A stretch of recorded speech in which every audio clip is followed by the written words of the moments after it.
All right, man. This is okay, cool. The Samsung takes forever to load. Okay, it takes 2 hours. All right. The iPad takes about 10 or 15 minutes. It looks like the tablet's loading pretty quick too. They We'll see how the other little phone goes, but we'll load 8-minute videos here on the iPad. We'll load them up, and then if I'll go check the little thing for the iPad, and if they start loading up on here, we'll delete them on the iPad. So, and then we'll just keep helping people.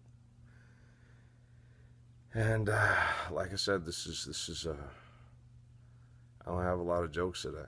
I'm not real happy. This is really sad that Facebook was such a forum where we could just talk, and just try to reach people and help sequence technology to save people's lives.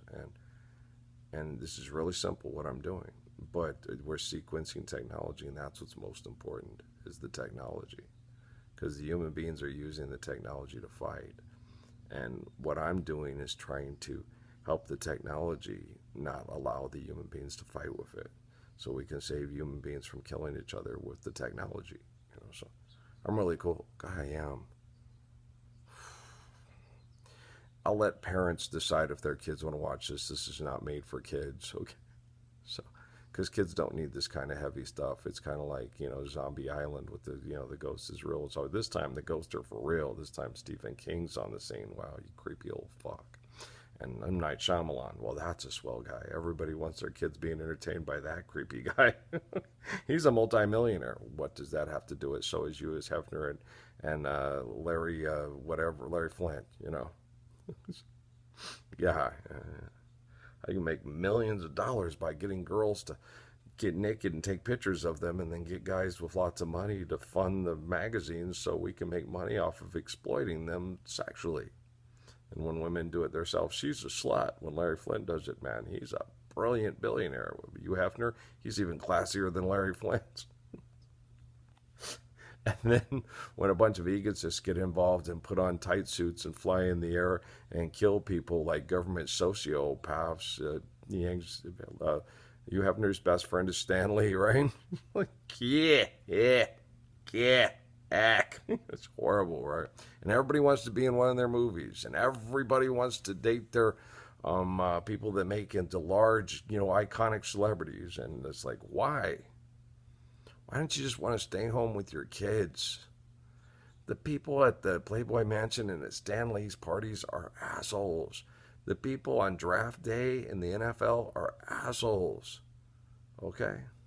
There's some good people there, but they're budding assholes to become the next icon, give her God his fascist statement of wearing the clothes that you should not wear in public, but you'll wear those because you're a star. No, just put on some regular clothes and dress like a human being. Okay, you're dressed like a bitch. You play ball like a bitch too. If you couldn't forearm shiver everybody, half the people in the league, especially the stars, and especially during the regular season, would you be as successful in the playoffs? I fucking hate it. These guys, man, forearm shiver, forearm shiver. It's like, yeah, and then people, no, they've been doing it for a long time. Reggie Miller, okay. You see guys doing it. Kawhi Leonard does it now.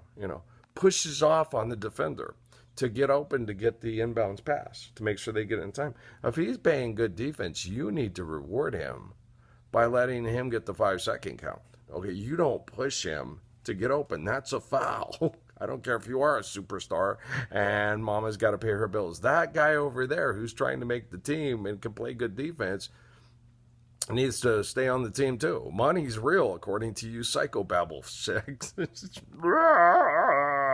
I hate watching basketball now. It was rough, and they were rough on each other, and it was aggressive when I was a kid and Lou Gossett was a kid.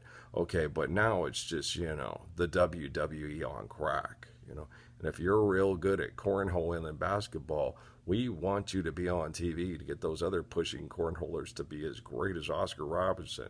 Oscar Robinson wasn't as great as he thought he was. When Joe got in the league and could guard him, Oscar Robinson hated playing against Joe Caldwell. Okay. Oscar Robinson used to get 20 points, 10 assists against just about every other guy. Joe Caldwell was 6'5", 215, and had a 48-inch vertical and was really quick and strong. And Oscar wouldn't score any more than 10 points against Joe. He hated playing against Joe. He would tell him to, yeah, you guys do something about Joe Caldwell. And Joe was like, yeah, Oscar Robertson hated me. Okay. Joe was so athletic, he used to drive to the hoop, and he had bad knee problems, and he has the rest of his life because people would throw him down on the court and beat him up and try to hurt him to stop him from scoring because he was like me. He was so athletic that you didn't have to take jump shots. We didn't have the three-point shot, so he attacked the basket all the time. He was more athletic than Oscar Robertson. Oscar Robertson was athletic in his heyday, but he was never a day in his life as athletic as Joseph Caldwell. Okay. Joe Caldwell played for Detroit and some of the other poor, rougher area teams. And Joe was all defense and all that, but he didn't play for the really great teams. And he would have had to have time through the NBA draft to build up the next great things. But in his day, they had like the Lakers and the Celtics and these rich older owners that manipulated and owned the league. Okay. Joe got in and was drafted and signed a long contract, and then they had to set up things to try to have him only sign a shorter contract at Detroit so then he could get away from Detroit and play for Boston or New York or Chicago or whoever else the league wanted to be a big merchandise and big, hey, the big guys, the Yankees and the Red Sox and the Dodgers, right?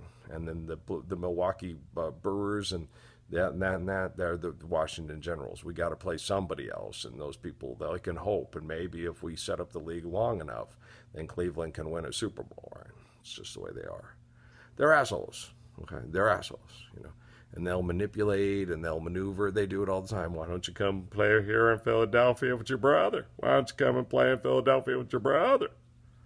San Francisco's full of queers. Philadelphia has real cool, tough people that will threaten to burn down your house if you lose the NBA, the World Series, and call you a loser and hate you and cuss at you, and you can't go out in the street, and they'll throw McDonald's at your daughter. Why don't you come play in Philadelphia? San Francisco's a bunch of queers. Yeah, but they won't throw McDonald's at your daughter if you lose to Cleveland. Okay, I love you guys, man. I'll be back. Peace.